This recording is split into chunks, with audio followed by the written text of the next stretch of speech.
So almost invariably, like a lot of other things, um, people donate stuff that they know is broken, not fixable, no good, defective, and I mean, I guess you could say some people might just be too stupid to know if something's bad or not. But there's a lot of stuff that gets donated to thrift stores and stuff. It's like people's place to like offload their junk, and it's like a garbage dump. It's great. It's great for the thrift store that gets all this crap for free, and they get to make a bunch of money off of all this free stuff, and then they don't spend too much money getting rid of everything else. The pack on here, it looks like it's still testing, but it's probably no good because it's been testing for a minute, and it might be able to jump start the pack by putting some voltage on it. So I think when it's defective, it pulsates and stuff, but I'm not going to leave it sitting on here. What I'll do is I'm going to come over here to my bench supply and put some voltage on it after I test it and see if it has voltage. So let's do that. Okay. Alright. The fluke meter, which I left on again. Thank God it turns itself off. Okay. So you can't really see the meter, but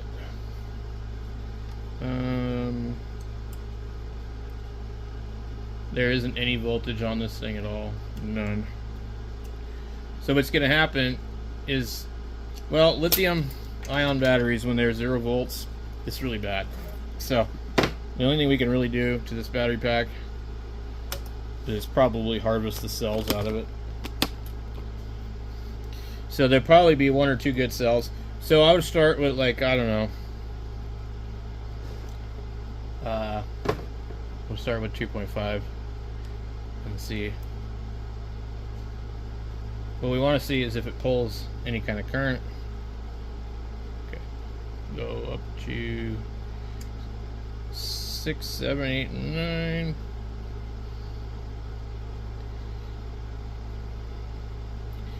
12, 13, 14, 15, 16, 17.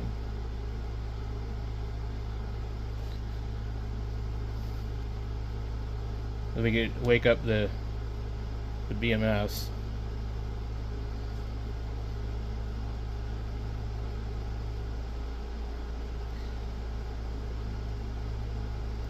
Okay. Now let's go ahead and put the meter on it now and see if it did anything at all. Maybe a little bit, but it's my opinion this thing's probably done for. So another thing you can do is go inside, open the battery, and add some voltage to every little cell.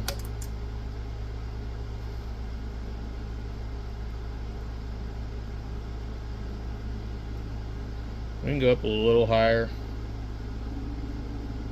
It's not doing anything.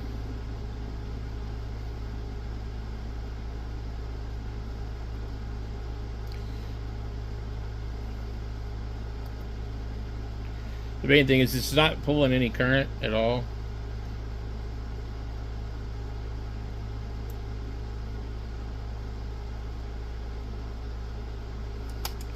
So somebody donated their bad battery.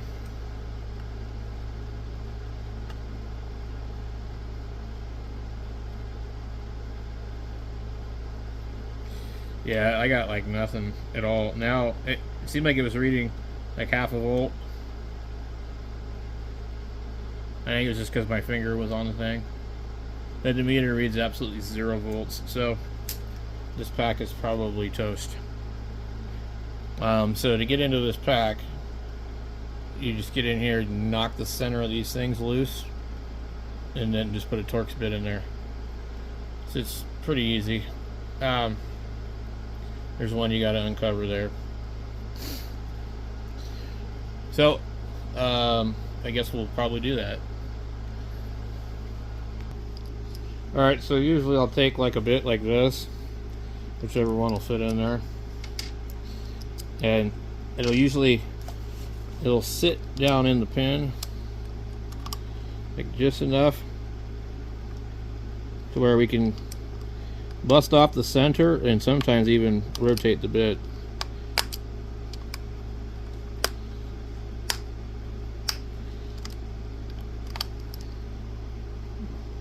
See right there?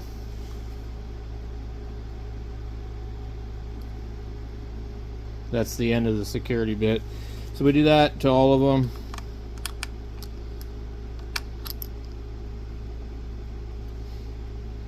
This one looks like it's already missing.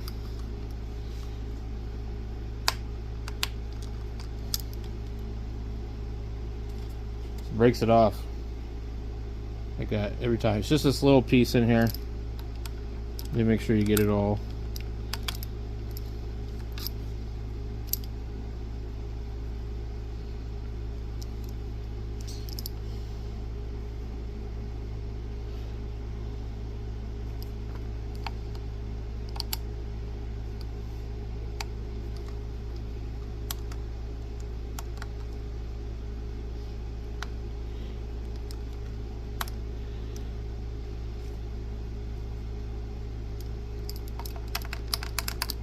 So now I just need to find, sometimes you can even do this. You'd be surprised how many things will fit in here.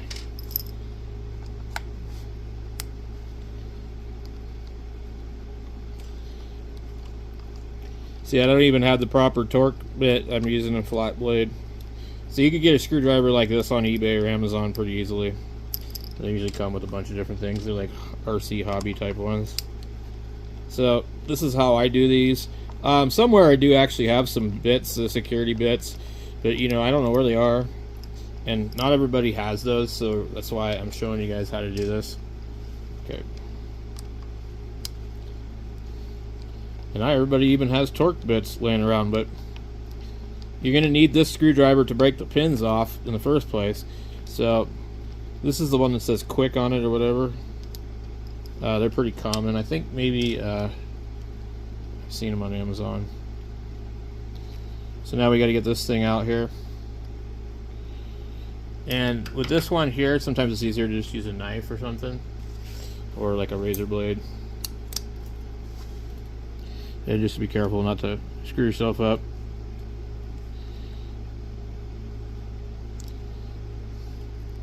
See it? It's just a little piece. That's what Ryobi does. They cover one of them. So now, and here, this one still has the pin. I want to show you something. Sometimes, even if it still has the pin, I can get it to work. Not that time though. Okay. So we got to go to the smaller one.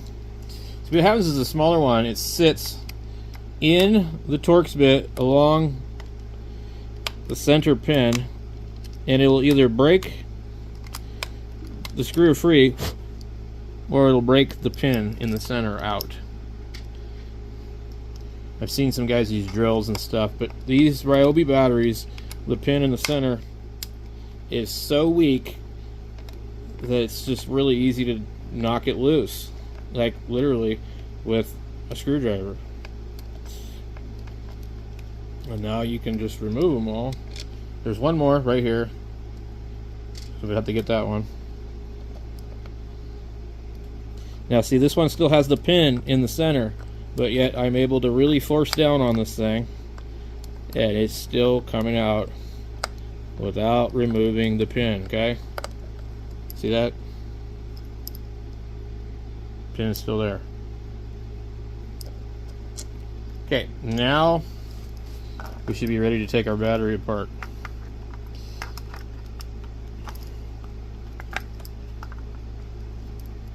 Usually these, I think, have to slide out. It's been a while since I've done one of these.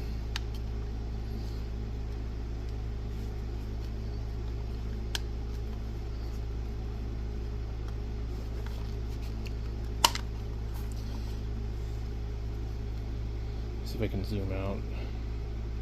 Okay.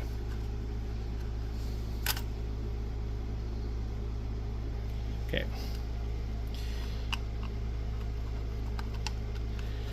So, right here, see that? You do is take a knife or something like that. Just go like that. Okay, wiggle it in there. Okay. And that's going to get that part free. But you got to get that out of there. Unless I've changed the design on some of them.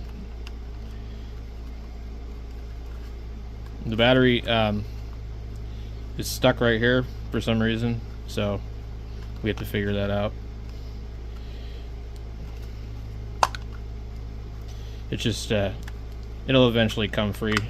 Just be careful, because you can break these clips pretty easily if you're not careful. These clips are supposed to stay down in the bottom, and then but oh yeah, you have to lift them. You lift them like that to get them to clear the pack. I forgot about that.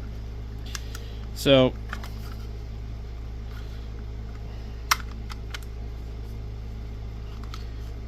in this case, I think it's just easier just to go ahead and pull it out like that. I don't know why. So see how that is? So these packs, I've had pretty good luck with them lasting a really long time. I didn't really buy this battery pack because I needed any of these batteries, but I bought it maybe possibly because if there's any good cells in it, I can take them out and use them in my flashlights and stuff like that. So these are just the same old ones that they usually have in them. There's going to be, so if you want to get this piece out of here to take a look at things, you got to go like that, and eventually you can get it out. Okay, see? So what we're looking for is to see if there's any issues on this pack. Also, another thing that's really cool is, even though I paid like $7 for this, if any of these cells are good, then I've got my $7. But I also got a housing for one of the other ones, and possibly a BMS. I've just only basically ever seen the cells go bad. So there's a temp sensor right here, and this is just the BMS where it balances everything. So I don't see anything obvious. Basically, we can put our meter on this. Let me turn the light off. Okay. Actually, no, I guess I need it on. So let's go ahead and put the meter down here where you guys possibly can see it. Let's see if we can see it. Okay. Let's set it this way. Alright. Alright, so we start here with the red one. Okay. We've got 0.79 volts on that one. So that one's no good. Okay. We go over to here. To this one. We get 0.16 volts. That one's no good. We come over here to this one here. 0.16, that one's no good. And then this one, 0.14, that one's no good. And then 0.15, they're all no good. Now, we might be able to give them like what is it, 3.7 volts, 4.2 volts on each one, and bring it back to life. But usually when these go down past, I think, like they say 2 volts, they're done. So we'll go ahead and see what we can do. So literally, there isn't any reason to do anything with this other than just take it right back to Goodwill, because none of these cells are any good unless we can jump them back. Now, chances are we're not going to be able to. So, but we'll try. We'll get this down to I'm going to hit it with 4.0, and if the BMS is defective, this could have contributed to this. It's hard to believe that all of the cells would have failed, but when they sit there with no voltage on them for a long time, then we have a problem. So you see, it's pulling current for some reason. So this cell might actually come back. We see we're pulling current, but it's going up to 2 volts, and this will just keep going up and up and up. I'm putting very little current in this because I want to be nice to it. Eventually that voltage will come up to 4 point something. There's almost no current going through here because it's not showing anything on here, but it is coming up.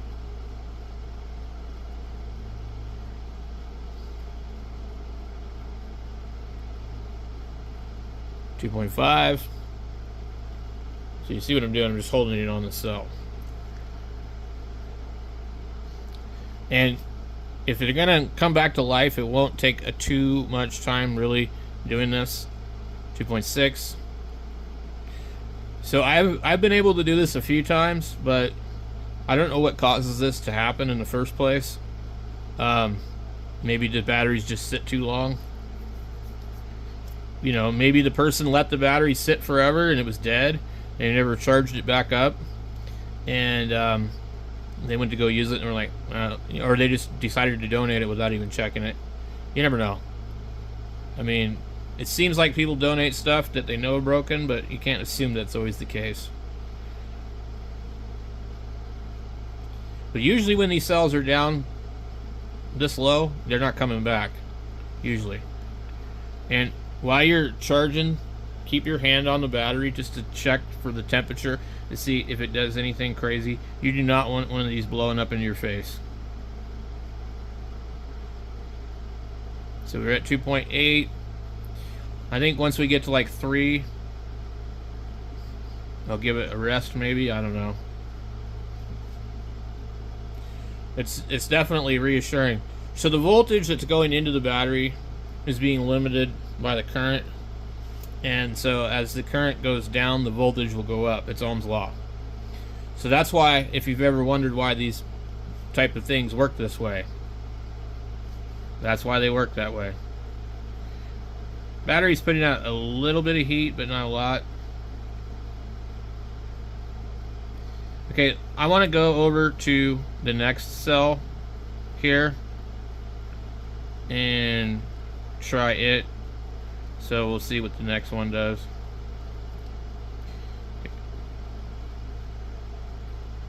Okay. It's also pulling current real quickly.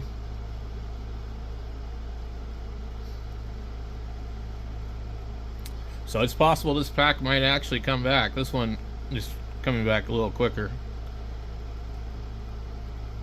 So I just got the wire right here. You can always identify the particular cell. Let me show you. Let me turn it off. So where the button tops, this is always the negative. Let me see this here. It's positive. Do not pay attention to these wires because they're charging these batteries in groups. Okay? This battery is being charged in a group here. These two are in series with each other. They're all in series. You have 1, 2, 3, 4, 5 packs of, and they're all 3.7 volts. So 5 times 3, 15. 5 times 0.7 is 35. 15, 16, it's like 18.7 volts. So basically, though, each one of these are separate when you need to bump them up. They're grouped together though in pairs. So that goes to these two that are paired in series. They're not even really, it's hard to explain it. Okay, so basically it starts from this pack here, and then that pack goes here to the next pack to the next pack, all in a loop. Okay, so from here, if you wanted to like charge it with 18 volts, you'd hit it from here and here, and that would give you, you know, so from there to there. So this battery here, that's the positive, the back end of it here. So when you want to bring this cell back, you need to put the negative here and the positive here. These are all 3.7. Most chargers put 4.2 volts in it. To be safe, you can start a little bit lower and see if it comes up. You really need a bench power supply that's adjustable to do this. So this one here has got the wire going to the BMS, to these two. And then over here to these two. And I'm not 100% sure exactly the system they're using, but each battery is not individually balanced, because you have 1, 2, 3, 4 wires, but you have 5 batteries. And so it's kind of a weird system. So these two here, and also, so when this one feeds that one, if this is like a negative wire, it feeds this one in between these two, and then it feeds it over here. So actually you have 1, 2, 3, 4, 5, 6, or something like that. If you were able to find a schematic, it would probably make a little more sense. I'm not explaining it very well, but I've done this many times, so I'm familiar with it a little bit. Not a lot, guys. So, let's get back to trying to charge it. But also, we have the meter here. We've had enough time to sit here. This is what I like to do. This is why I was kind of just jibber-jabbering. It's dropped down to 0.67 volts, like very quickly. So, just because you see what looks like something happening doesn't mean it's actually gonna bring it back.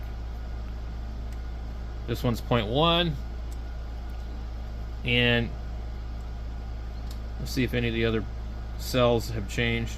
That one's 0.8, and I've noticed too, if something weird happens, because the pack will try and balance itself when you're charging them. Okay, 1.6 volts right there. So basically, it'll do weird things as you're charging it, because they're all connected together.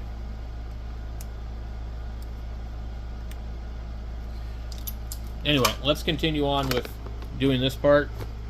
And I want to come back over here. Well, I'm trying to remember where I started at. Let's go to the cell number 3 with 3.9 volts. We'll come over here. Do that one. Come over here. We'll watch it go.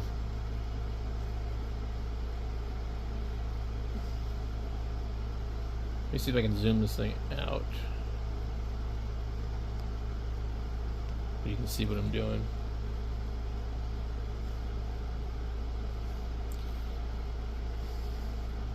So this one's at 2.3. If I wanted to do this a little quicker, I could start to turn up the current. It's got a high and low setting. It's maxed out on low. I don't know what the limit is on low. But from experience, I know it's not really good to do it on high, because these cells could get damaged, you know. So you just want to be really careful doing this. 2.5. Okay, so also you want to make sure you get all the cells balanced about the same before you try and throw this on the charger, because it will be difficult if they're not equal. 2.7. I'm going to stop on that one, and we're going to come over to this other one here.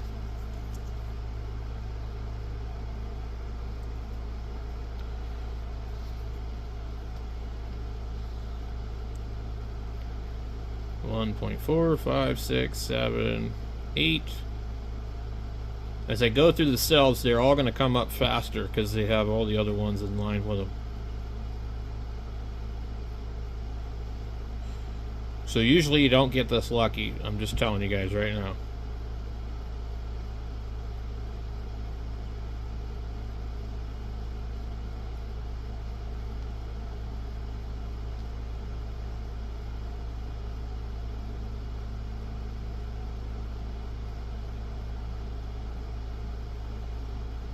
So I got one more cell after this. So I'm gonna come back when I'm done Okay, so I have one stubborn cell that was lower than the rest. I thought I was filming, but apparently it was not. So almost all the cells are about 2.5 volts after charging them. I'm charging this one right here. I'm going to let it get up a little bit higher since it's going to drop down after it rests. We'll try and get it like 2.7 and see how long that takes. And then I think we might be ready to try and put this on the regular charger and see what happens. What I'll do is I'll leave it like this. I'm not going to put it back into the plastic. If I do, it'll just be basically the one part. So I'm going to go turn this off now, and we're going to come back over here to our meter that you guys cannot see probably. Okay. You say the meter's right here. I need to test this particular cell. It dropped to 2.0, so that's not really helping us. 1.9. Okay, that cell is dropping pretty quickly. 1.5. Okay. 1.4. 1.3. 2.6. We got one that's better than all the rest. And what I want to try and do is I'm going to come over to the other charger. Okay, so geez, I don't remember what's what. So I'm going to need to probably put this back in the plastic real quick. If you do this the wrong way, you will plug it in backwards. It's possible to do it. Okay. So we got this back in there. Okay. Look at that. It immediately started charging. So that's pretty cool, guys. So let's keep an eye on it for a little while.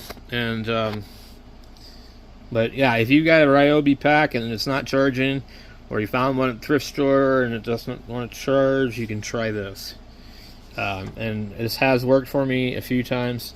First things first, you got to get it to be able to charge. They still might be bad cells, but at least now we're able to get it to charge, and we'll keep an eye on the pack and just see if it's, you know, good.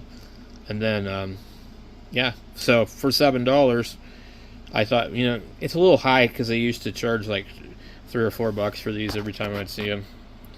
And so there's other times I'd got like the big huge ones at the thrift store, and they were even less than this, and they worked, and they didn't have any problem, because a lot of the Ryobi stuff is on all kinds of things. So people had like these weed eaters they would donate that would come with the Ryobi batteries. But anyway, I hope that helps. This works with other batteries too, like DeWalt, any of them, any lithium ion battery. This works. We'll catch you guys later.